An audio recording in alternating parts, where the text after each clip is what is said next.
ایک طویل عرصے سے پاکستان کے تمام سیاسی حلقے جتنے یہاں تجزیہ نگار ہیں، پاکستان کے ایون عوام سے کسی سے جا کے آپ پوچھ لیں تو وہ آپ کو ایک بات کہیں گے کہ سڑکوں کے اوپر جتنی دھینگا مشتی ہو رہی ہے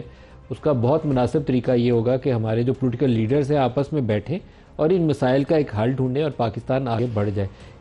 کتنی دیر احتجاج ہوں گے، سڑکیں بند ہوں گی، لوگ پکڑے جائیں گے، مارا ماری ہوگی، کسی کا سر پھٹے گا، کہیں پہ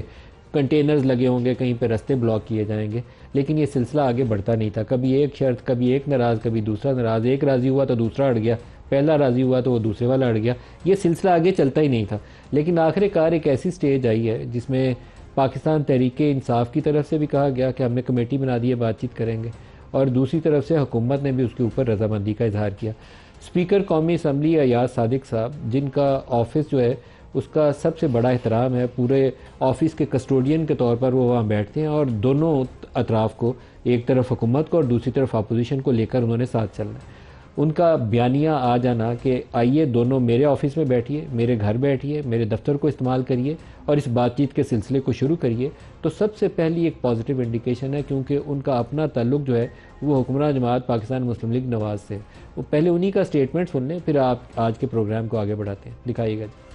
کل جو ماحول بنا، جو شیر صاحب نے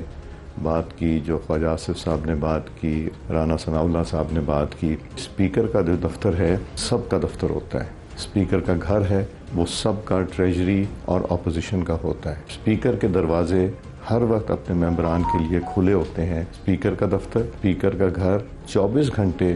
کھلا ہے۔ اپوزیشن اور گورنمنٹ تشریف لانا چاہیں اور مذاکرات کی بات کرنا چاہیں، مل بیٹھ کے تلخی ختم کرنے کی بات کرنا چاہیں، تو ہم اگر بیٹھ کے